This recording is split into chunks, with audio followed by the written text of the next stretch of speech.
যাদের হার্ট দুর্বল তারা দয়া করে আমার এই ভিডিওটা দেখবেন না। অনেক দিন থেকে পাশের রুমটা খেয়াল করছি, সব সময় তালা লাগানো থাকে। আমি কখনো রুমটায় গিয়েছি বলে মনে পড়ে না। আম্মুকে জিজ্ঞেস করলাম, আম্মু ওই রুমটাতে কি আছে? আম্মু বললেন, তোমার জানার প্রয়োজন নাই, ওই রুমে তোমার যাওয়ার দরকার আছে বলে আমি মনে করছি না। আমি শুকনা মুখ নিয়ে বাইয়ার সামনে দাঁড়ালাম। বললাম, ভাইয়া ওই রুমটাতে কি আছে তুমি জানো কি? ভাইয়া বলল, তোর তাতে কি, যা টাকার তাই আছে, যা ভাগ।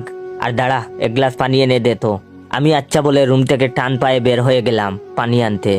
রাত এখন 12টা। ভাইয়া ঘুমিয়ে আছে মরার মতো, দেখলেই বালিশ চাপা দিতে মন চায়। আমার চোখে ঘুম নেই, মাথায় একটা কথা ঘুরপাক খাচ্ছে, যে করেই হোক ওই রুমে যেতেই হবে, দেখতেই হবে কি আছে। বিছানায় ঘন্টা খানেক গড়াগড়ি করে উঠে গেলাম ভাইয়ার পাশ থেকে। নিঃশব্দে গুটি গুটি পায়ে ঘর থেকে বের হয়ে পাশের রুমটার সামনে দাঁড়াতেই ঘড়িতে শুনান দিল এখন রাত 1:30 বাজে। উফ, এই ঘড়িটা 8 ঘন্টার পর পর কি যে শুরু করেছে। ঘড়িটা চেঞ্জ করতে হবে আম্মুকে বলে সিটকানি খুলে দরজা ধাক্কা দিতেই ক্যা এচ আওয়াজ করে দরজাটা খুলে গেল। আর তখনই মাথার উপর দিয়ে কিছু একটা উড়ে গেল। খেয়াল করে দেখে বুঝতে পারলাম বাদুড় ছিল এগুলো। এই ঘরে বাদুড় আসলো কিভাবে? আর এত মাকড়সার জাল। কতদিন এই ঘরে কেউ আসে না বুঝতে পারছি না। চারপাশে অন্ধকার, মাঝে মাঝে দূরে দুই একটা কুকুর ডেকে ওঠে। রাতটাকে আরো ভয়ানক করে তুলছে।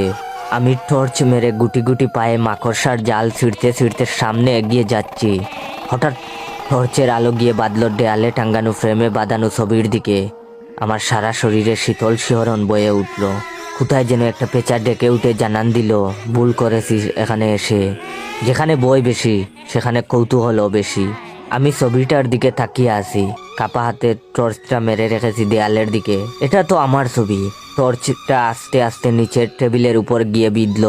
ধুলোর স্তর জমে আছে টেবিলে, আর স্যাঁতস্যাঁতে গন্ধ। নিস্তব্ধ হয়ে গেলাম।